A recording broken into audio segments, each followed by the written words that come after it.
안녕하세요. 출발 증시와이드의 최리나입니다. 뉴욕 증시가 또 신기록을 세웠습니다. 나스닥은 이제 12년 9개월 내 최고치가 아니라 12년 10개월 내 가장 높은 지수까지 올라왔고요. 다우와 스탠다드앤푸어스 500 지수 역시 5월 말 장중 고가까지 벗기며 드디어 정말 사상 최고치, 다운 사상 최고치를 썼습니다. 기업의 실적도 IT 부문은 계속해서 좋지 않았지만 금융 쪽은 괜찮았고요. 지표도 도움을 줬고 무엇보다 버냉키 연준 의장의 사원에서의 발언 역시 지수를 위쪽으로 올라가게끔 했습니다. 버냉키 의장의 어떤 발언이 추가적으로 더 나왔을까요? 뉴욕 증시 마감가부터 보여드립니다. 다우와 스탠다드앤푸어스 500 지수가 사상 최고치를 경신하는 등 뉴욕 증시는 상승세를 이어갔습니다. 스탠다드앤푸어스 500 지수는 장중한 때 1700선 돌파를 눈앞에 두기도 했으며 나스닥도 종가 기준 12년 10개월 내 최고치를 경신했습니다. 버냉키 의장의 이틀째 부양 유지 발언과 기업 실적 호조, 고용과 제조업 지표 개선 등이 뉴욕 증시 신기록을 세우게 했는데요.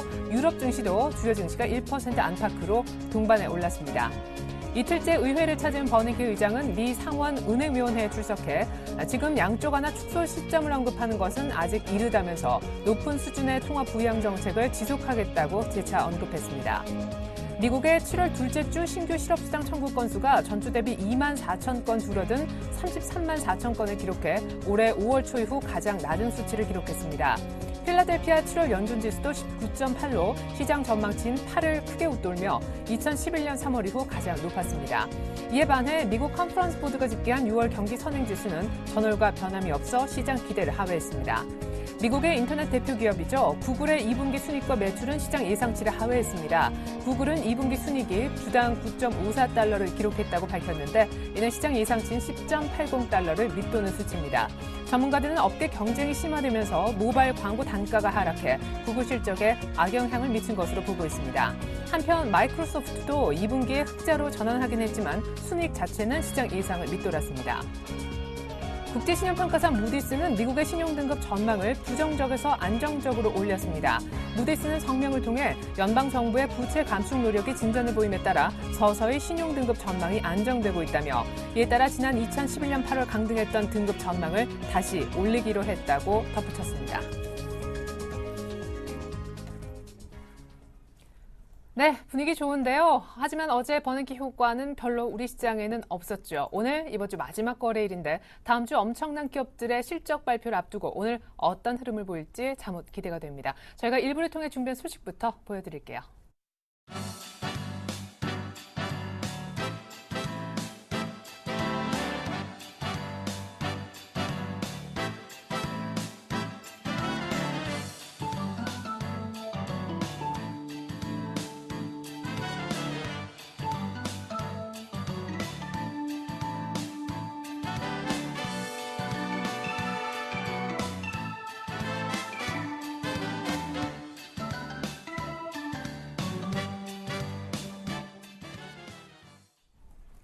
네, 생각해보니까 이번 주말엔 일본 참의원 선거도 예정이 돼 있잖아요. 그에 앞서서 현재 일본 증시 세 가지 특성을 월스트리트저널이 지금 짚었다고 하는데 잠시 후 글로벌 증시 뒷얘기할 때 그 얘기도 좀 나눠보도록 하겠습니다. 자, 먼저 시초가 공략주부터 알아보죠.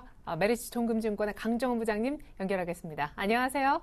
네, 안녕하세요. 네, 오늘 공략 종목 듣기 전에 리뷰해보는 금요일입니다. 전일 공략주였던 인터플렉스 간단한 AS와 더불어 하나금융지주 AS가 좀 필요할 듯한데 오늘 실적 발표도 예정이 돼 있잖아요. 네, 인터플렉스 어제 주가 대비해서 2.2% 상승하는 모습을 보였습니다만 좀 밀리는 모습을 보였습니다. 하지만 2분기 하반기 실적에 대한 기대가 좀 커지는 상황이고 삼성전자 밴드로서의 시초 고정 기대감 이런 부분들과 밸류에이션 한 6만 원대 매력이 있는 상황이기 때문에 저희 시장 목표가 짧게 47,500원과 48,500원 유지하도록 하겠고요. 하나금융지주 역시 2분기 실적까지는 좋지 않게 예상하고 있습니다. 전체적으로 금융업종이 수익자 마진이 이제 하반기로 갈수록 좋아질 것으로 예상하고 있고 역시적인 저 PBR 밴드입니다. PBR 0.5배 정도 수준인데 최근 기관이 집중 매수를 좀 보여주고 있어서 오늘 이후에 하반기에 대한 실적 기대감 그리고 또 저평가 매트 이런 부분 감안했을 때 좀 넓게 갖고 가실 분들은 충분히 보유가 가능한 그런 가격대에 있다. 이런 말씀 전해드리도록 하겠습니다. 네. 그리고 오늘 시초가 공략주가 최근에 아주 따끈따끈한 2차 전지 테마 중에 하나 골라주셨다는데 맞습니까? 네. 오늘 주변 종목이 파워로젝스를 준비를 했습니다. 2차 전지용 보웨러 사업을 시작한 이후에 10% 이상의 꾸준한 성장을 좀 해오고 있고요. 생산력 확충과 해외 생산 기지를 확대를 통해서 2004년도 하반기부터는 카메라 모듈 사업과 스마트 모듈 사업 영역을 좀 확대한 그런 회사입니다. 카메라 모듈 사업은 삼성 광통신 등의 이런 메이저급 거래처 확보로 인해서 안정적인 성장을 좀 이어오고 있는 상황이고요. 이 투자 포인트는 두 가지 줄 수 있는데요. 첫 번째는 그 중저가 스마트폰 시장 확대의 수혜입니다. 8만 화소 카메라 모듈의 수요가 예상보다 좀 가파른 속도로 좀 증가하고 있는 상황인데, 삼성전자가 최근 그 8만 화소 카메라를 탑재한 이 보급형 모델을 연이어 출시하면서 최근에 중저가 스마트폰 시장에 집중하고 있는 상황입니다. 그래서 8만 화소급 카메라 모듈 수요 역시 빠르게 증가하고 있는 모습을 보여주고 있고, 2분기를 기점으로 해서 이 8만 화소 모듈의 출하가 본격적으로 확대되고 있는 상황입니다. 특히 이제 최근 수율이 좀 빠르게 안정화되고 있는 상황이기 때문에 판매 단가도 수익성 향상이 동시에 이루어지고 있는 그런 상황이라고 보시면 되겠고요. 하반기에도 이런 카메라 모듈 매출이 성장하면서 빠른 실적 성장을 좀 주도할 것으로 전망을 하고 있는 상황이고요. 두 번째는 저평가 마이너스입니다. 최근 수년간 파워로직스가 재무구조 개선과 경영 정상을 통해서 지난해 턴어라운드를 완전히 기록했고, 이제부터는 카메라 모듈 사업 호조를 발표를 해서 공식의 성장세를 이어질 것으로 전망되고 있습니다. 그래서 현 주가, 카메라 모듈 성장이 중저가 스마트폰 시장이 확대되고 있는 상황이기 때문에 이런 부분과 더불어서 현 주가가 PER 7배 수준 미만이 거래되고 있습니다. 영업이익과 순이익이 전체적으로 지난해 대비해서 각 170%와 75% 증가할 것으로 전망되고 있는데, 이런 부분 감안했을 때 충분히 공략이 가능한 그런 종목으로 오늘 파워로직스를 지지하도록 하겠습니다. 네, 그래요. 파워로직스 이미 이번 주, 지난주 해서 좀 바짝 오른 감이 없지 않아 있는데 어디까지 보십니까? 오늘 시초가에 들어간다면요? 네, 오늘 시초가 대비 목표가 7,000원 제시해드리겠고요. 손절가는 6,000원 하일시에 손절 대응하시기 바라겠습니다. 네, 파워로직스 7,000원까지 본다. 목표가 설명까지 감사합니다. 강정훈 부장님 잘 들었습니다. 네, 고맙습니다.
네, 7월 19일 금요일 우리 장 이제 막 열릴 것 같습니다. 전일 버너키 연준 의장의 어떤 시장 안정화 발언에도 불구하고 우리 시장은 1870선대로 다시 좀 미끄러졌었죠. 전일 사실 기관이 많이 팔았다면 낙폭이 컸었을 수도 있지만 연기금이 또 이틀 연속 한 3천억 가까이 순매수해주면서 낙폭은 크지 않았었습니다. 코스닥도 막판에 하락 반전을 하는 좀 아쉬운 흐름이 있었었는데 이번 주 마지막 거래 어떻게 마무리 지을지 궁금합니다. 일단 뉴욕은 전해드린 바대로 다시 한번 사상 최고치를 경신했고 상원에서의 버너키 연준 의장의 발언도 시장의 우호적인 발언은 계속 이어지는 모습이었는데요. 어제 실적 발표한 기업에 오늘 리뷰해드리겠고 오늘부터도 실적 발표한 기업들이 이제 점점 숫자가 늘어나게 됩니다. 장 초반 그들의 움직임도 함께 짚어보죠. 자, 출발 상황 상세하게 분석해 주시기 위해서 두 분이 나와주셨습니다. 유스탁의 유창희 대표님과 골든이글 투자자문 정태근 팀장님 함께 만나보겠습니다. 안녕하세요. 반갑습니다. 안녕하십니까. 네, 자, 유 대표님께서 전일 소폭 좀 밀렸던 코스피 오늘 출발 상황 짚어주시죠. 네, 오늘 출발 상황 코스피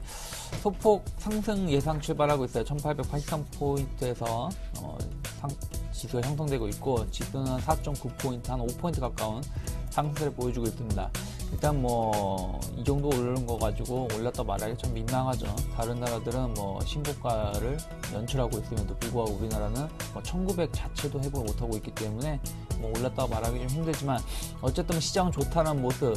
오늘 생각보다 긍정적으로 움직일 가능성이 높지 않을까 싶어요. 일단 1900포인트는 힘들지만서도 그저께 고점이었던 1890포인트 중후반대까지는 잘하면 올라올 수 있지 않을까. 뭐 특별한 악재가 없는 한.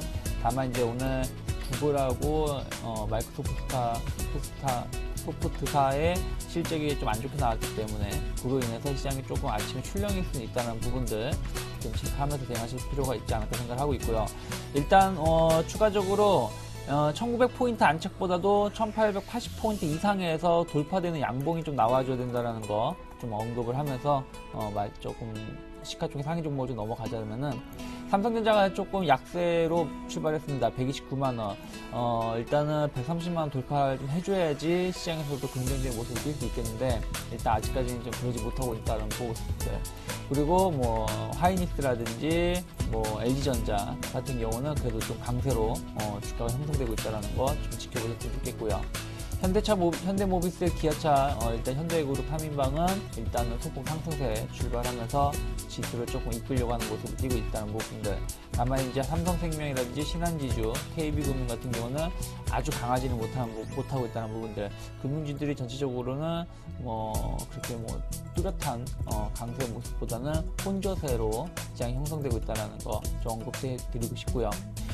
일단은 아직까지는 뭐라고 말씀드릴 수는 없지만, 일단 시가총액 상위 종목은 전체적으로는, 상승 우위를 좀 보이고는 있습니다만은, 좀 그 변동성이 조금 확대가 될 수 있다는 거, 요런 거 대응하셨으면 좋겠고요. 투자자별 매매 동향을 좀 보신다면, 외국인 79억 정도 매도가 나오고 있습니다. 선물도 22계약 정도 매도가 나오는데, 일단 어저께 외국인 매도가 좀 많이 나왔었죠.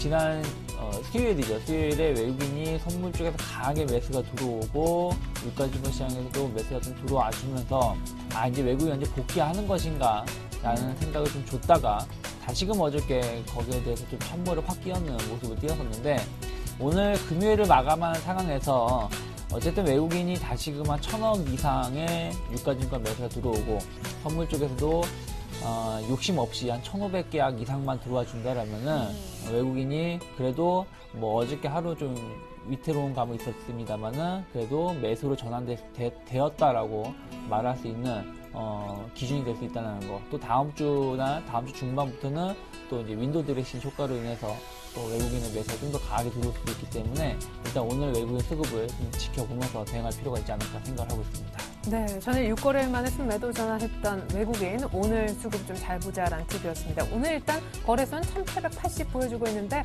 OCI가 상한가로 출발하고 있거든요. 잠시 후에 태양광 전반적으로 살펴드리겠습니다. 자, 코스닥 가기 이전에 일본 니케이 상황 살펴야겠습니다. 이번 주말에 참의원 선거가 예정돼 있는 니케이, 어제 이미 한 1%대 오르면서 두 달내 최고치였는데 오늘 0.7% 추가 상승합니다. 이제 니케이는 14,900라인. 간밤에 달러화가 글로벌리 강세를 띠면서 엔달러가 다시금 100엔대 진입했는데 100엔대 진입하고 니케이도 꽤 많이 올라온 상황에서 일본은 참의원 선거를 치르게 될 것 같습니다. 자, 이번에 코스닥의 분위기 한번 알아볼까요? 출발 상황 역시 짚어주시죠. 네. 코스닥 같은 경우 코스피보다는 상승폭을 확대를 시키면서 현재 상승 출발을 하고 있습니다. 전일 같은 경우 외국인의 매도로 인해서 전강 후약으로 마무리를 하게 되면서 조금 아쉬운 부분이 있었지만 오늘 0.7% 정도 상승 출발을 하게 되면서 545포인트 부분에서 현재 출발을 하고 있습니다. 상승 출발하고 난 이후에 시초가가 계속해서 유지가 되고 있는 모습이 전개가 되고 있습니다. 자, 코스닥 상승세 과연 550포인트, 590포인트 계속해서 갱신을 하게 되면서 추가된 상승이 이어질지는 아무래도 수급에 좀 달렸다 봐야 될 것 같은데, 자, 그렇다면 어제 수급 간단하게 좀 살펴보게 된다면은, 전일 같은 경우 서두에 말씀을 드렸듯이 외국인들이 매도로 전환이 됐었습니다. 63억 정도 매도로 전환을 하게 되면서 조금 아쉬운 부분도 연출이 됐었는데, 오늘 아침 쪽도 어제와 좀 유사한 어떤 수급 패턴이 좀 유지가 되고 있습니다. 코스피 같은 경우에도 외국인이 매도 출발을 하고 있는데, 코스닥도 마찬가지로 이제 6억 정도 이제 매도 출발을 하고 있습니다. 장 후반 쪽에서 과연 매수 쪽으로 전환이 될 것인가, 아니면은 매도로 누적이 되게 되면서 마감을 할지 여부가 아무래도 기관 쪽에 힘을 실어줄 것인가, 아니면 기관에 힘을 뺄 것인가, 이렇게 조금 구분이 되지 않겠나 생각을 하고 있습니다. 자, 개인 기관 현재 5억, 개인이 현재 12억 정도 현재 매수 출발을 하고 있고요. 기관 쪽은 지금 계속해서 장 초반 쪽에서 매도가 지금 현재 계속해서 바뀌고 있는데 지금 현재 그 기관 쪽 같은 경우에 어제와 같이 마찬가지로 매수 쪽으로 전환이 될지 여부는 장후반까지 좀 지켜봐야 될 것 같습니다. 전일 기관 같은 경우에 IT 소프트 하드웨어 쪽을 매수를 했었는데 특히나 반도체 그리고 스마트폰 쪽으로 매수가 들어왔었습니다. 그렇기 때문에 오늘도 마찬가지로 반도체나 그 스마트폰 섹터 쪽으로 매수가 들어온지 여부에 따라서 기관도 전체적으로 매수로 끝날 것인가 매도로 끝날 것인가 이렇게 결정이 좀 되지 않겠나 현재 생각을 하고 있습니다. 자, 그럼 시가총액 상위 종목들을 한번 살펴보게 된다면 시가총액 상위 종목들 전체적으로 흐름이 좀 괜찮습니다. 서울반도체가 1.5%, 셀디론이 1.1% 정도 현재 상승 출발을 현재 하고 있고요. 특히나 OCI 머티리얼즈가 현재 5.8% 정도 현재 상승 출발을 하고 있는데 최근에 반도체 섹터가 가격 조정을 보였다가 다시 한번 반등을 보이는 모습도 연출이 되고 있는데 이제 반도체 섹터가 전공정뿐만 아니라 후공정과 그리고 반도체 재료 그리고 마지막 검사 장비까지 옮겨지는 모습이 연출이 되고 있는데 어쨌든 설비 투자라는 모멘텀이 있기 때문에 전체적으로 반도체 섹터가 가격 조정이 마무리가 되게 되면서 하반기에 나오고 있다는 부분들에 조금 신뢰를 가져도 되지 않겠나 생각을 하고 있고요. 이외에는 어떤 설비 투자 모멘텀이 추가적으로 반영이 되면서 추가적인 상승 전환, 그러니까 수세가 이제는 우쪽으로 옮겨진지 여부를 한번 체크해 보시는 게 좋을 것 같아요. 자, 그러면서 여타 종목들도 한번 살펴보게 된다면 주성엔지니어링도 현재 4% 강세 출발을 하고 있고요. 공입함이 0.2%, 다음이 0.7%, 태광이 현재 0.4% 정도 현재 상승 출발을 하고 있습니다. 네, 이렇게 해서 코스닥 출발 상황까지 알아봤습니다. 현재 코스피는 1880선, 코스닥은 545선, 양시장 모두 소폭이지만 빨간불 켜고 있습니다. 서울 외환시장 개장 상황 알아보겠습니다. IBK 투자증권의 윤영교 연구원님 연결할게요. 안녕하세요. 네, 안녕하세요. 네, 이틀 연속 달러원이 오르면서 1120원대 아주 여유롭게 지금 치고 올라와 있는데 1130원대 들어갈까 관심이 모아지는 아침입니다. 일단 버닝키 연준 의장의 발언은 하원과 거의 비슷한 발언이 아니었나 싶은데요. 일단 개장 분위기부터 짚어주시죠. 네, 간밤 글로벌 외환시장에서는 버냉키 연준 의장의 상원 출석과 각종 경제지표 발표에 영향을 받으며 등락하는 모습을 보였습니다. 어제 버냉키 연준 의장은 상원에 출석해 양적 완화 축소 시기를 예단하는 것은 이르다고 발언하면서 향후 고용시장의 흐름을 주의 깊게 지켜보겠다는 취지의 견해를 다시 한번 내놓았습니다. 버냉키 발언 이후 달러화는 엔화와 유로화에 대해 강세를 보였는데요. 여기에 주간 고용지표와 산업지표가 호조를 보이면서 달러화는 유로화 대비 강세 압력이 강해지는 흐름을 보이다 ECB 완화 정책 지속 발언이 나오면서 소폭 약세로 돌아섰습니다. 엔화의 경우에는 이번 주 주말에 예정돼 있는 참의원 선거에서 연립 여당의 승리가 점쳐지면서 아베노믹스에 대한 기대감이 높아져 달러당 100엔선을 넘어섰습니다. 현재 엔화는 달러당 100.5엔 안팎, 유로화는 1.31달러 안팎에서 안정적인 흐름을 보이고 있습니다. 어제 우리 외환시장에서 원달러 환율은 내고 물량보다는 달러화 강세와 수입업체 결제 수요가 유입되면서 1126.3원의 거래를 마쳤는데요. 최근에는 원달러 환율이 버냉키 발언이나 달러화 흐름 등과 같은 대외 요인보다는 시장 참가자별 저점 인식에 따른 수급 재료가 더 크게 영향을 미치는 모습을 보였습니다. 하지만 오늘 원달러 환율은 달러 강세와 엔화 등 아시아 통화의 전반적인 약세 영향을 받을 것으로 예상됩니다. 간밤 여계 NDF 시장에서 원달러 환율은 스와프 포인트를 고려하면 어제 서울 외환시장 현물환 종가 대비 1.1원 하락한 1127.0에 이제 최종 호가됐는데요. 따라서 오늘 원달러 환율은 1120원대에서 등락하면서 향후 방향을 타진할 것으로 보입니다. 다만 1120원대에서 내고 물량 출회 가능성은 여전한 만큼 전일 대비 대체로 하향 안정세를 보일 것으로 예상합니다. 예, 그래요. 1120원 중심의 등락, 하지만 약간 아래쪽으로 전망해 주셨습니다. 윤영교 연구원님 감사합니다. 네, 감사합니다.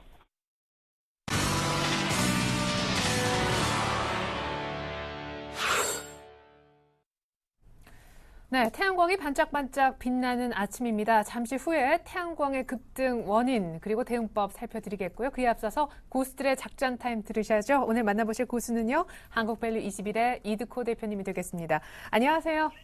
반갑습니다. 네, 1900포인트를 아직 가지는 못했지만 시장의 어떤 기운은 나쁘지 않은 것 같습니다. 어떤 전략이 필요할까? 다음 주면 이제 본격적인 실적 시즌이 도래하잖아요.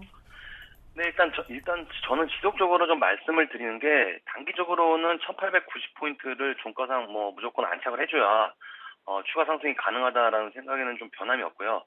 일단 그제 지수가 1890포인트를 돌파를 했지만 안착을 못하고 저항에 좀 부딪히면서 어제 바로 꺾이는 모습이 좀 나와주었기 때문에 단기적으로는 지속적으로 말씀드렸던 코앞에 있는 1890포인트 안착이 현재는 단기적으로 간절한 상황이다. 그래서 코스피 60분봉 차트를 보여드리면서 말씀을 드렸는데 좀 이렇게 보시면 돼요. 현재 다우지수가 쌍봉 구간을 돌파를 하고 신고가가 나온 상황인데 다른 글로벌 증시는 현재 보시면 61선, 그러니까 61선이 수급선이라고 하는데 일본, 독일, 프랑스, 이탈리아 전부 지금 61선을 돌파한 상황이에요. 중국하고 우리 증시만 61선을 돌파 못하고 있는데 그만큼 시장을 이끌어줄 수 있는 메이저들이 크게 없다는 이야기겠죠. 현재 유럽 증시도 사상 최고치 쪽으로 좀 가닥을 잡고 달리고 있는데 우리 증시도 이제는 단기 저항선 1890선을 돌파 안착을 해서 1920이든 50이든 상승 쪽으로 좀 방향을 기울였으면 좋겠고요.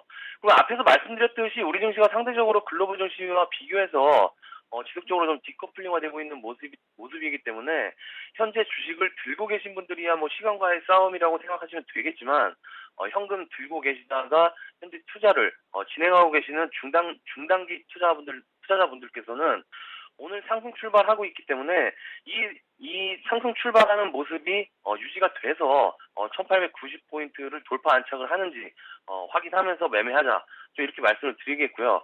그리고 코스닥 지수도 마찬가지로 540에서 550포인트로 갈수록 비중 축소 의견을 드리면서 단기적으로 61선 돌파를 하는지 확인하고 다시 매매하자라고 말씀을 드렸는데 그 의견에도 변함이 없고요. 일단 다우지수가 쌍봉 구간을 돌파하면서 사상 최고치가 나왔는데 우리 증시가 일단 단기 저항선에 지속적으로 부딪히고 걸리면서 글로벌 증시를 못 따라가고 있기 때문에 이 코스닥도 일단 60일 저항을 돌파하는지 확인하고 매수하셔도 나쁘지 않다. 좀 이렇게 말씀드리면서 지속적으로 트레이딩 관점에서 매매하자, 좀 이렇게 말씀을 드리겠습니다. 자, 일단 우리는 지수가 하락을 하든 상승을 하든 일단 종목별로 빠르게 대응을 하는 게 중요하겠죠. 일단 종목을 좀 말씀을 드리면 일단 어제 수익 실현된 종목이 있죠.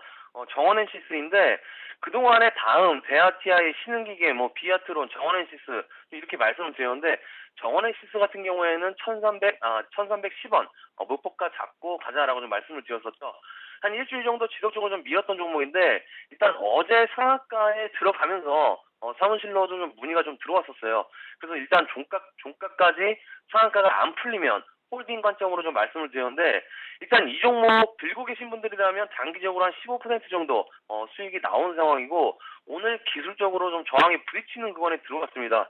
그래서 오늘도 좀 강하게 상승이 좀 나와주고 있는데 한 1,500원 정도에서 전략 패대기 치는 전략으로 선 세력보다 빨리 매도하는 전략으로 좀 말씀을 드리겠고요.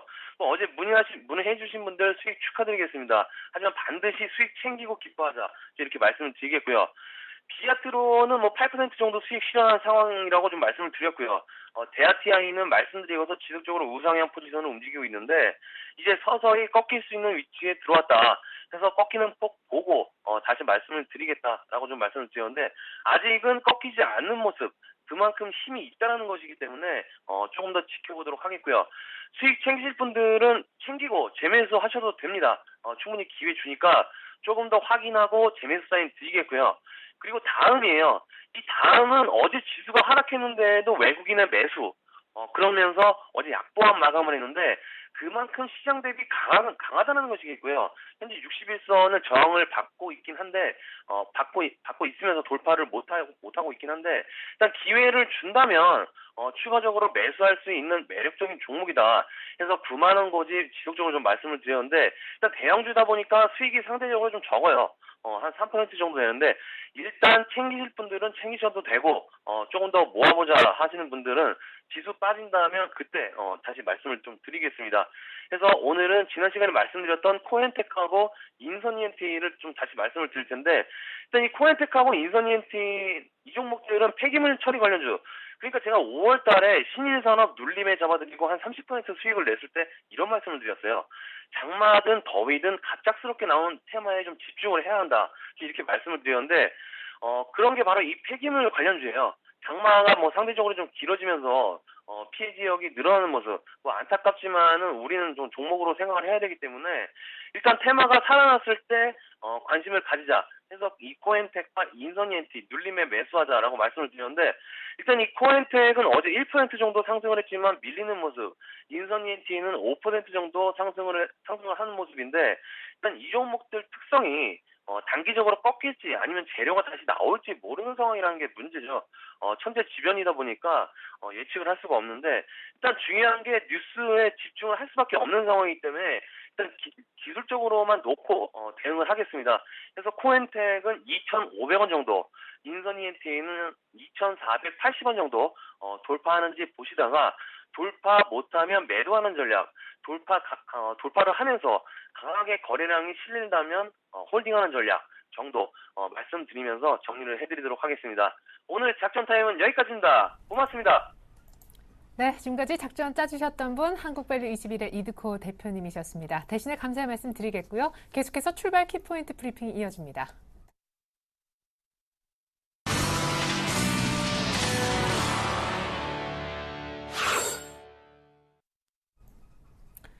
네, 태양광주가 오늘 아침부터 급등한다고 여러 차례 언급만 드렸었는데요. 이제는 상승 원인과 대응법을 파악해볼 시간이 온 것 같습니다. OCI가 이 모든 것을 좀 보여주지 않았나 싶은데 상한가에 안착하는 듯 했지만 지금 상승폭이 또 빠르게 줄고 있네요. 일단 급등 원인 무엇입니까? 네, 일단 뭐 중국이 어저께 밤이죠. 우리나라 시간으로 10시인가요? 그때 이제 반덤핑에 대해서 과세를 좀 부과를 했는데, 반덤핑하면 안 좋은 것이 아닌가 얘기가 나왔겠지만은 이제 우리나라하고 미국하고 동시에 맞았어요. 근데 우리나라는 약 한 평균적으로 봤을 때 뭐 2.56%대에서 한 40%대, 미국은 52%에서 거의 60%대. 그러니까 다르다라는 거, 관세 기준이. 그리고 OCI는 그중에서 제일 낮은 2.4% 관세를 이제 맞게 됐어요. 지금 무슨 얘기냐면은 경쟁자들 뭐 HEM 락 같은 경우는 53%, 그리고 미국의 REC 기업 같은 경우도 마찬가지로 57%의 관세를 맞았다는 것이죠. 근데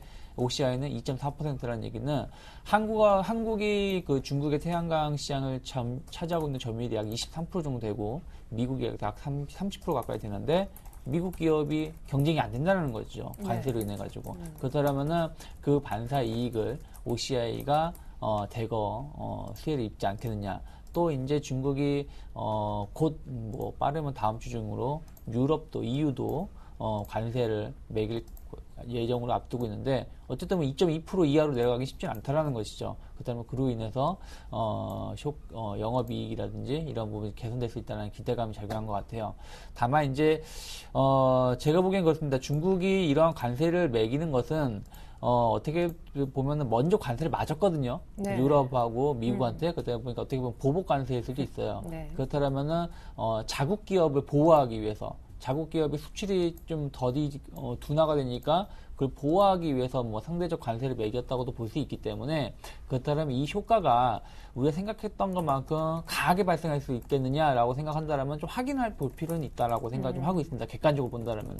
또 이제 뭐 그런 것도 있지만은 뭐 중국 같은 경우, 뭐 중국뿐이 아니죠. 뭐 유럽이나 일본 같은 경우가 특히 많은데 태양광 설비를 대폭 증가하고 있다는 부분들도 뭐 계속 누체 몇 번 말씀드렸지만 같이 연결 동작을 해가지고 강세 작용하고 있는 것 같아요. 다만 이제 OCI 같은 경우가 이제 주가가 한 17만 5천 원대까지 갔다가 차익 매물 쏟아지고 있는데, 일단은 뭐 18만 원대, 19만 원대 이 자리는 뭐 예전에, 그러니까 작년부터 계속 저항으로 맞았던 자리예요. 그러다 보니까 어차피 한번 맞을 자리였다고 생각이 들고, 이 효과로 인해서 예전의 영광을 누릴 수 있느냐, 그건 객관적으로 보면 아니라고 생각을 합니다. 그렇기 때문에 뭐 오늘 추격 매수를 하기엔 조금 하기보다는 좀 확인하고 대응하는 게 좋지 않을까 생각을 하고 있고요. 뭐 기타 이제 하나케미칼이라든지 웅진에너지, 뭐 주성엔지니어링, 뭐 기타 등등 다른 태양광주도 역시 이제 강세를 띠고 있습니다. 근데 몇 번 말씀드렸지만은 어차피 태양광주가 가려면 대형주가 가져야 돼요. 그리고 웅진에너지하고 오성 LST 같은 경우는 어떤 구조조정에 대한 기대감으로 이렇게 주가가 올라왔었다는 부분들. 그렇다면은 우리나라 올해 계속 몇 번 말씀드리지만 구조조정의 기대감으로 주가가 반짝하고 올라온 기업군들은 다시금 예전의 주가를 회귀합니다. 무슨 얘기냐면은 실적이 뭐 엄청나게 급격히 개선되지는 않는다는 것이기 때문에 그런 걸로 인한 추격 매수는 좀 조심하는 게 좋지 않을까 생각을 하고 있습니다. 네, 이렇게 해서 태양광 쪽 잠깐 살펴봤고요. 한 종목만 더 보고 거래소를 좀 마무리 짓고 코스닥으로 넘어가 보겠습니다. 금호산업이 오늘 이렇게 급등하고 있는데 거의 상한가의 좀 모습이거든요. 뭐 대규모 수주 얘기가 네, 들려요? 금호산업이 한 3,300억 정도 군인 공제를 통해서 수주 얘기가 나왔습니다.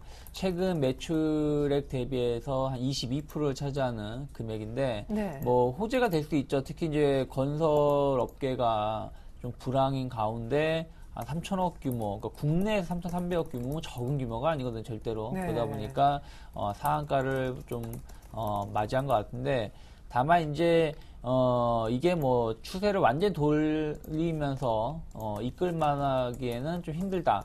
반짝, 단발성, 제로일 가능성이 높다라는 부분도. 왜냐면은 우리나라 주택시장이 아직까지 뭐 이렇게 회복이 아직 농후한 상황이기 때문에 이러한 단발적인 이슈만으로 주가 상승은 좀 제한이 걸릴 수 있다고 말씀드리고 싶고요.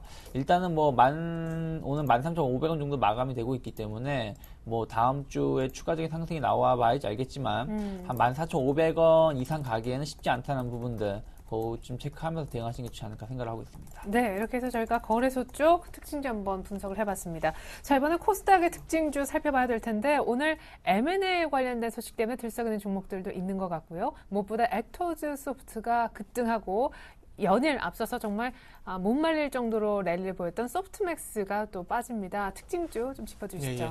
일단 먼저 M&A 관련해서 좀 말씀드릴게요. 먼저 로엔부터 로엔하고요. 그리고 코리아나 좀 같이 좀 보도록 하겠습니다.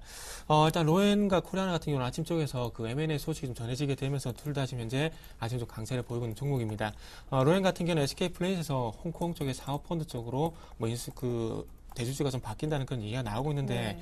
일단 뭐 항상 M&A 같은 경우에는 그 인수 쪽보다는 피인수 쪽에 상당히 좀 강세를 보이는 경우가 많은데 그런 부분들이 어떤 호재가 1차적으로 좀 작용하고 있다 봐야 될 것 같고요. 그렇다면 로엔은 SK 플래닛이 아닌 그 홍콩 사업펀드 쪽으로 인수가 되고 난 이후에, 그러니까 핀수가 되는 거죠. 핀수 되고 난 이후에 우리가 고민해야 될 부분은 얼마만큼 로엔의 어떤 사업 시너지 효과가 발생이 될지가 좀 중요할 것 같습니다.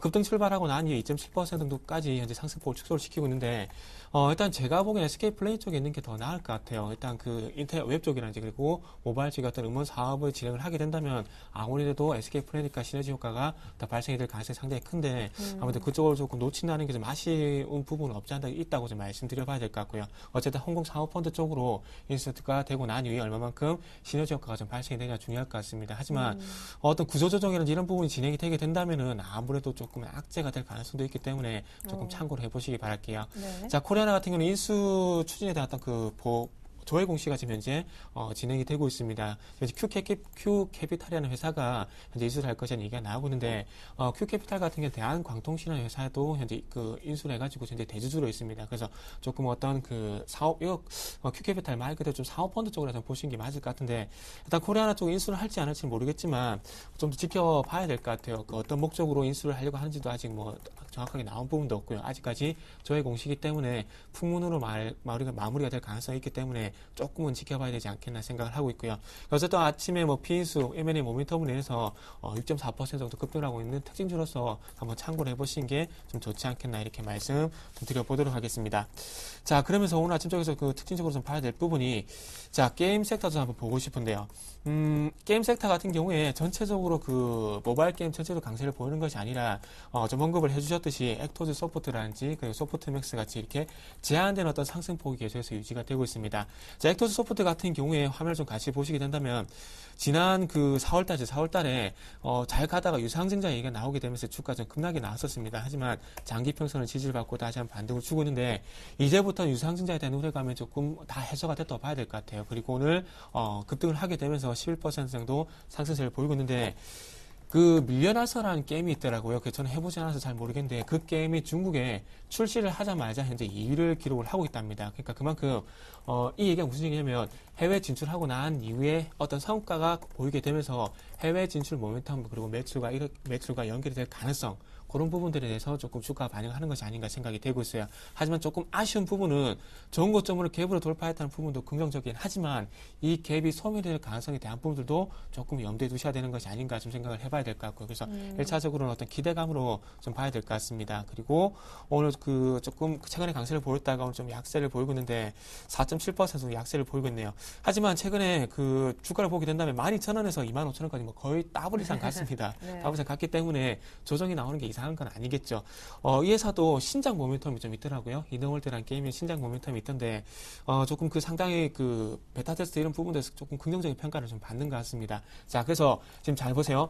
액터스 서포트도 그렇고요. 그리고 서포트 맥스도 그렇고 두의 어떤 공통점은 해외 진출과 그리고 신작 모멘텀이 있다는 겁니다. 그래서 지금 게임즈 전체적으로 봤을 때 잘 가는 종목이 있고 현재 못 가는 종목이 있을 겁니다. 지금 참고적으로 보게 된다면 자 게임빌 같은 종목이 될 수 있을 것 같은데 게임빌 종목은 지금 현재 유상증에 대한 우려감이 제거되면서 급락이 나오고 난 이후에 반등이 나오지 않고 있거든요. 네. 그래서 게임빌과 그리고 방금 말씀드린 액터 소프트맥스의 차이점은 어떤 신작 모멘텀이라든지 해외 진출 모멘텀이 아직까지 발생이 되지 않고 있다는 겁니다. 그렇기 때문에 모바일 게임이라든지 뭐 웹게임이라든지 접근을 하실 때 전체적으로 아무거나 접근을 하시기보다는 여기서 보여주신 바와 같이 섹터 내에서도 선별적인 작업이 필요하다 이런 부분들을 조금 참고를 해보시는 게 좋을 것 같아요. 네, 그래요. 자, 이렇게 해서 이제 특징점만 살펴봤습니다. 거래소 쪽으로 가서 몇몇만 더 살펴야 될 것이 전일 방송 3사, 통신 3사 가운데 유일하게 일주일간 영업 정지, 중징계를 맞은 KT의 흐름 한번 짚어야 될 것 같고요. 무엇보다 전일 장 마감 후 실적을 내놓았던 LG 디스플레이, 금호석유화학도 흐름과 내용 같이 알아보죠. 네, 모두 일단 주가 흐름은 나쁘지 않습니다. 네. 뭐 KT 이미 한 대 맞았기 때문에 오늘은 좀 추가 상승을 하고 있는데 뭐 영업 정지로 인해 가지고 뭐 마케팅 비용 감소에 대한 기대감, 뭐 일단 일주일 정도면 긴 시간이 아니기 때문에 큰 타격은 없을 거라 생각을 하고 있고 오히려 마케팅 비용 감소로 인한 실적 개선이 뭐 기대가 되고 있다는 부분들. 하지만 역시 차트로 본다라면 LG U+하고 SK텔레콤은 대장주라는 거 몇 번 말씀드렸던 거 체크하시면서 대응하셨으면 좋겠고요. 뭐 LG 디스플레이가 어닝 서프라이즈 발표했음에도 불구하고 주가는 좋지 못하죠. 어저께 빠진 것만큼도 회복하지 못하고 있다는 부분들. 참 아쉬운 감은 들어요. 뭐 삼성이 돈 벌면은 뭐 호재 남발하고 LG가 돈 벌면은 상당히 무시하는 경향이 좀 있는데 네. 일단 뭐 아직은 뭐 3분기, 4분기에 대한 불확실성이 좀 남아 있는 것 같아요. 근데 오히려 2분기 때 상당히 안 좋은 것을 예상했는데 좋게 나왔다는 얘기는 3, 4분기도 선방할 수 있다고 생각을 하고 있기 때문에 좀 무리하게 뭐 매도하기보다는 좀 보유하시는 전략이 좋지 않을까 생각을 하고 있고요. 뭐 금호석유화학은 어저께 실적 발표했는데 역시 합성고무 실적이 좀 부진하다, 뭐 개선은 좀 농후하다 얘기가 나오고 있기 때문에 주가가 뭐 그렇게 좋지 못하고 있습니다. 일단 뭐 한 87,000원, 6,7,000원대를 강하게 돌파하지 못한다라면은 뭐 모멘텀 없이 좀 흐지부지한 모습 뛸 수 있다라는 거 좀 전해드리고 싶습니다. 예. 자, 이번에는요, 전일 수급 특징주를 통해서 오늘장 조언 한번 들어보는 시간 가져보겠습니다. 전일 거래소부터 수급 특징주 보시죠. 네, 외국인들이요, 전일에 매수한 종목, 매도한 종목이 나옵니다. 6거래일 만에 한 1,000억 정도 순매도했던 날인데, 역시 오늘 삼성전자도 추가 하락하고 있거든요. 128만 원대에서 움직이는데, 매도 가장 많았던 종목입니다. 그리고 맨 왼쪽 아래편에 보시면요, KT, 모비스, LG전자 팔면서 LG전자와 함께 LG 디스플레이를 5번째로 많이 정리했습니다. LG전자는 다행히도 오늘 1%가량 오르며 다시 7만 원대 왔고요. 매수 첫 번째 종목은 다시금 삼성 SDI 좀 사는 것 같더니만 SK 하이닉스를 어제 다시 많이 샀습니다. 그 밖에도 기아차, 삼성 SDI 그리고 연기금 쪽에서 국민연금에서 지분 확대한다 그랬던 한국전력도 5번째로 샀습니다. 기관의 매매 상위주도 한번 슬쩍 보시고요. 더 중요한 연기금 매매도 오늘 특별히 한번 준비해봤습니다.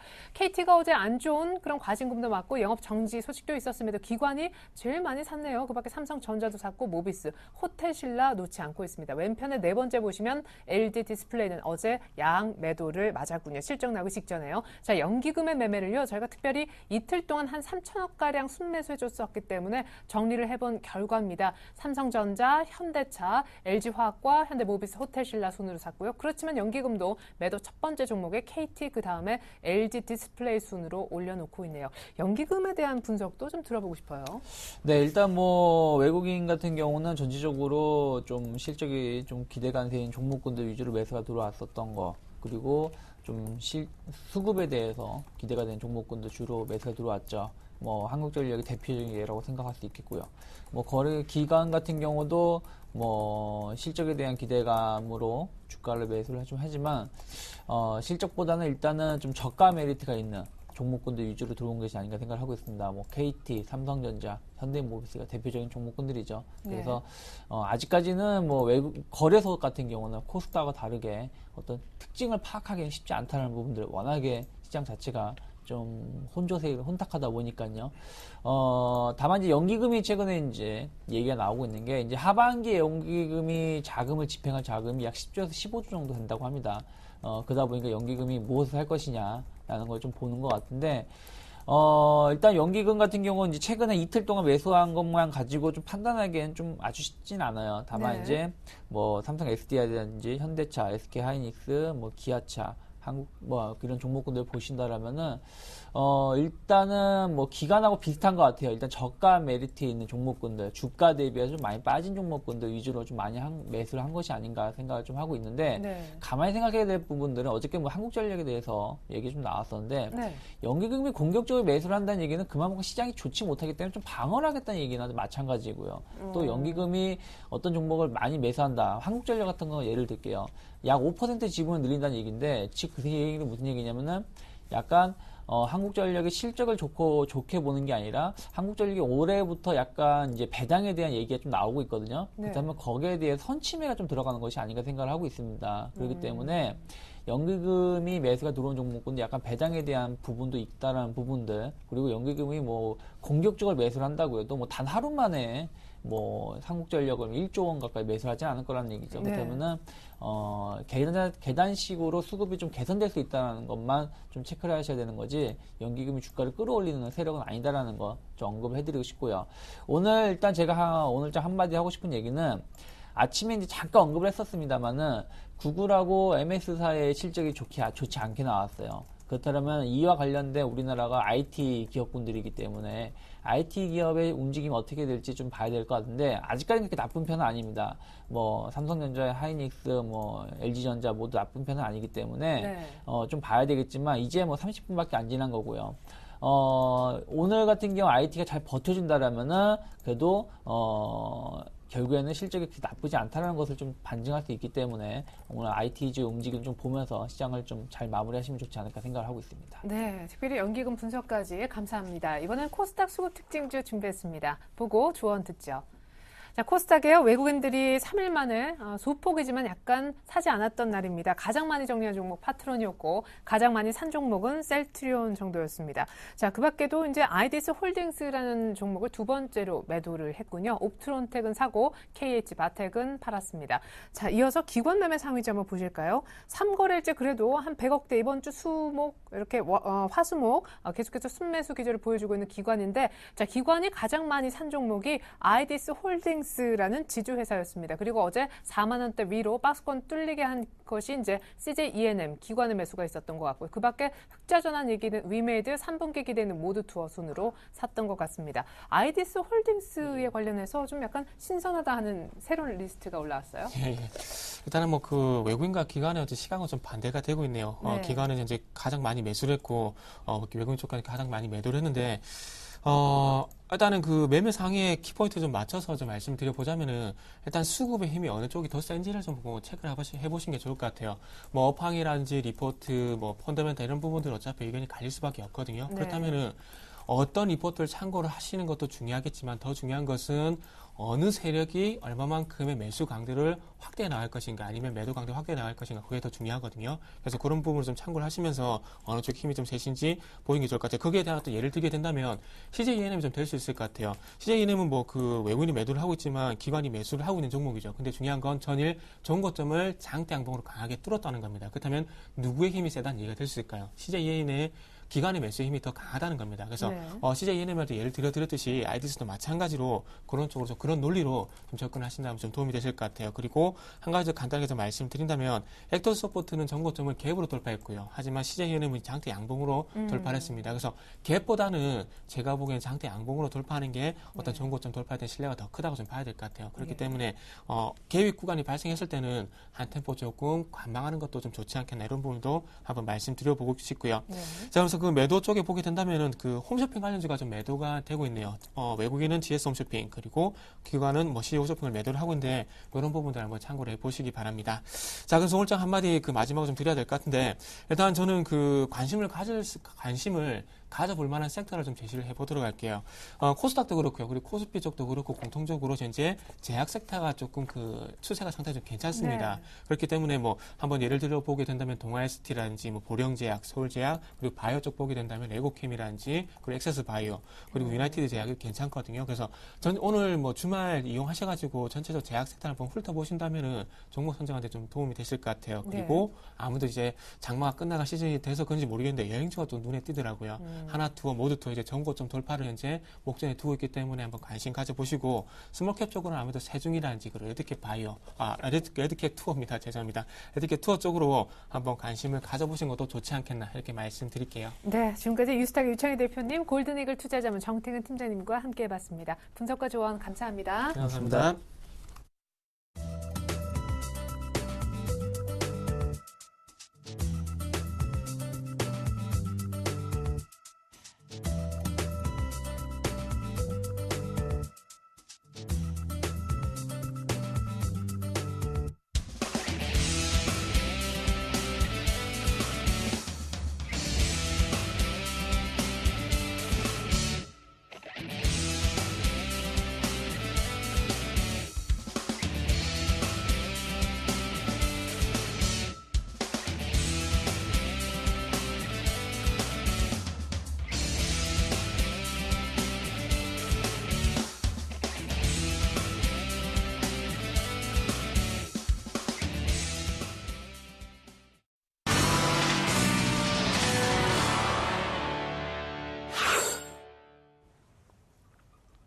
안녕하세요. 주식승천 AS센터 김혜영입니다.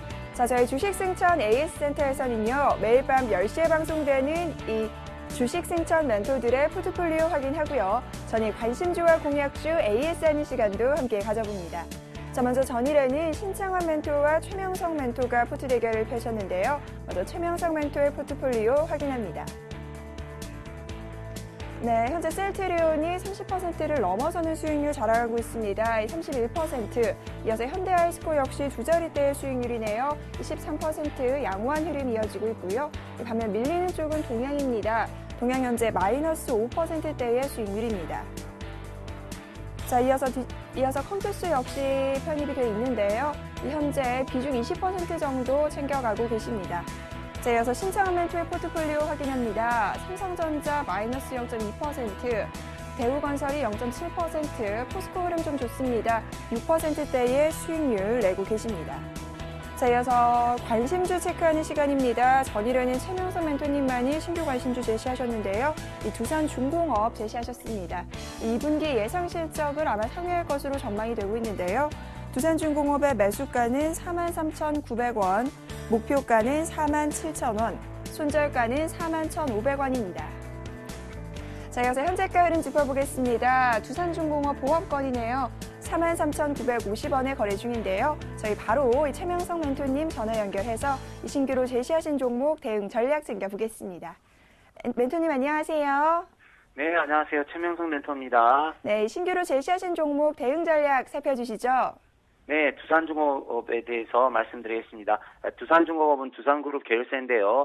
발전 설비 및 담수, 수처리, 건설사 등에서 세계 1위를 차지하고 있습니다. 현재 엔지니어링, 시운전까지 수행하고 있는데요. 회의 발전 및 담수 시장에 큰 성과를 거두고 있습니다. 현재 그 낙폭 과대한 주식이고요. 가격 메리트 측에서 충분히 상승할 수 있는 가격대가 되고 있습니다. 지난달 한국 중부 발전에서 3,500억 규모의 서울 복합 화력 1호기, 2호기 핵심 기자재 공급을 체결하였습니다. 그래서 향후 입찰 경쟁에서 상당히 유리한 위치를 선점했습니다. 또한 그 두산중공업은요, 2분기 예상 실적이 상위 전망을 차지하고 있는데요. 미국 건설, 주택 경기 회복 및 자회사 마켓 실적 호조로 인해서 상승 추세로 보입니다. 그래서 현재 제가 그 44,000원대의 이 가격대 매수가를 드렸는데 여기서 약 47,000원까지 상승할 수 있습니다. 그래서 한 8%에서 10% 정도 목표가를 두고 가시고요. 현재 보시면 그 삼성중공업이라든가 현대중공업이 상승 추세에 있습니다. 그래서 지금 두산중공업만 제일 늦게 시작했는데 여기서 충분히 한 8%에서 10% 약 47,000원까지 갈 수 있으니까 있으니까 잘 염두에 두시고 매매를 하시면 되겠습니다. 두산중공업에 대해서 여기까지 말씀드리겠습니다. 네, 낙폭과대 저가 메리트가 부각되고 있고요. 이 2분기 실적 또한 기대가 되는 종목 두산중공업에 관한 이야기 살펴봤습니다. 멘토님 오늘 말씀 감사합니다. 네, 감사합니다. 네, 저는 다음 주 월요일 이 시간 다시 찾아오겠습니다. 지금까지 주식승천 AS센터 김혜영이었습니다.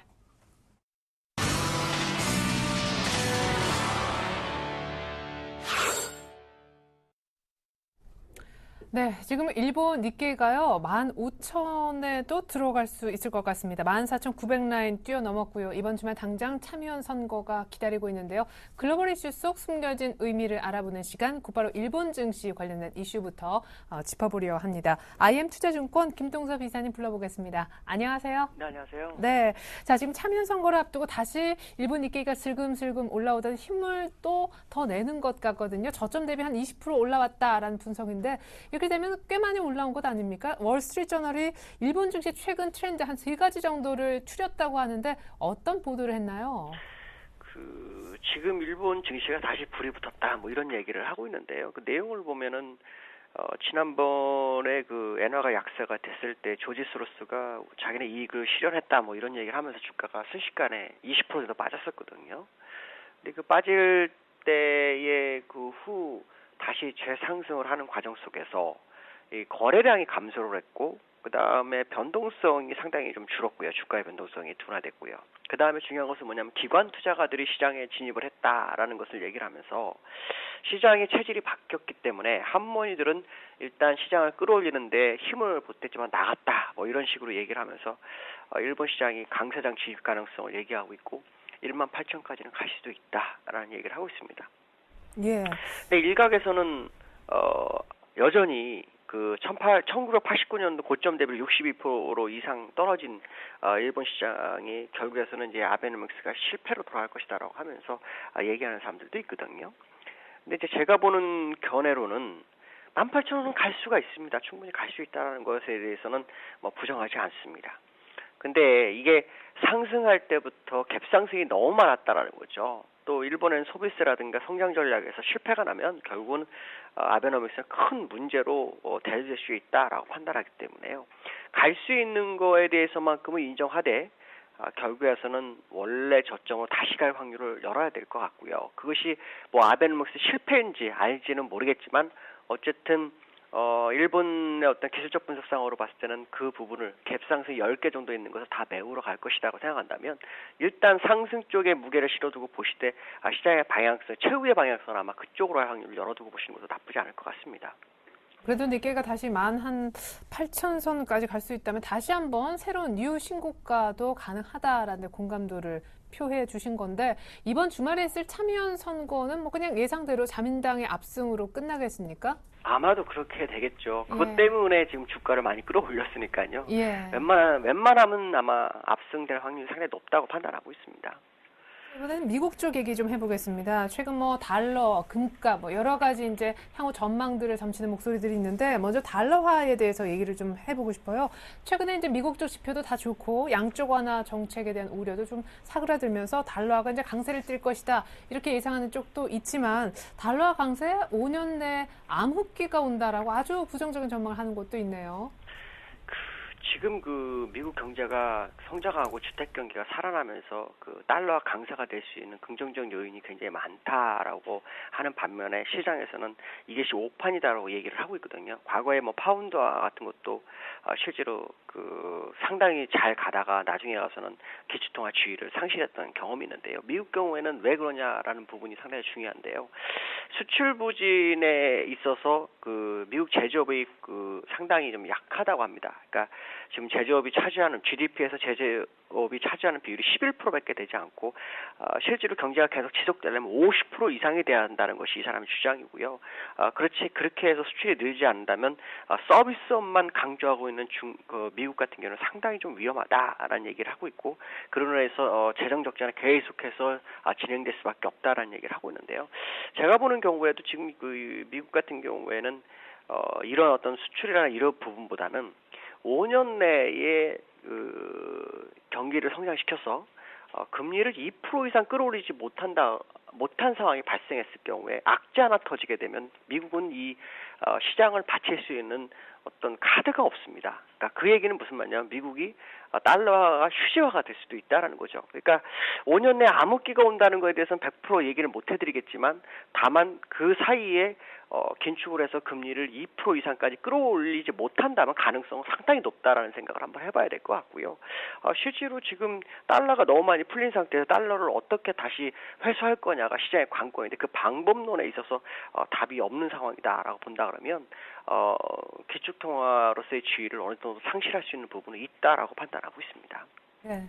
자, 시간 관계상 오늘 곧바로 이제 좀 조언을 들어보도록 하겠습니다. 그래도 전일 그 앞에 이제 빠지는 게 좀 이상하다 하셨었는데 그래도 이번 주 놓고 보면은 버냉키의 도움으로 시장이 꽤 많이 올라왔었던 것 같고 의외로 또 중국의 지표덕도 좀 많이 봤었던 것 같습니다. 다음 주면 국내 굵직한 기업들의 실적이 쏟아질 텐데 아직 그래도 이 와중에 1900을 터치해보진 못했잖아요. 오늘장 조언 주신다면요. 오늘은 어저께하고 좀 다른 점이 하나가 있죠. 외국인이 선물을 매도를 하되 매도폭이 굉장히 적다라는 거죠. 그 얘기는 뭐냐면 시장의 방향성에 대해서 속된 말로 간을 보고 있다라는 거죠. 위로 칠 것이냐 아래로 칠 것이냐. 근데 지금 시장 상황으로 봤을 때 미국이 무디스에서 신용등급 전망을 상향까지 할 정도라면 지금 시장이 나쁜 상황이 아니라는 것을 지금 선물 어떤 매도세들도 느끼고 있을 것이다라는 생각한다면 아마도 저 물량이 다시 매수될 확률이 굉장히 높다고 판단하고 있고요. 제가 보는 견해로는 사실 어저께 정도에 1900의 안착을 한번 시도를 했어야 되는데 거꾸로 내려왔거든요. 하루를 약간 눌렀던 것으로 기억이 되기 때문에 오늘 아마 1900 시도를 잊지 않을까라는 생각을 은연중 기대를 하고 있습니다. 예, 그래요. 감사합니다. 무엇보다 분위기가 좀 좋은데 외국인들 소위 어떻게 할까 좀 고민하고 있는 것 같지만 선물 쪽 매도가 많지 않다라는 점 오전장 긍정적인 포인트로 봐주셨습니다. 김동섭 이사님 감사합니다. 네, 감사합니다. 네, 자 코스피는 1870선 후반인데 오늘 삼성전자가 좀 하락하면서 시장의 힘이 떨어지는 듯한 느낌도 있습니다만 태양광주가 급등하고요. 코스닥은 543선 정도로 양시장 모두 강포합에 그치고 있습니다. 오늘 일본이 참여선거 앞두고 니케이가 우리보다 훨씬 더 많이 오르는 것처럼 느껴집니다. 잠시 후 2부로 다시 오겠습니다. 고맙습니다.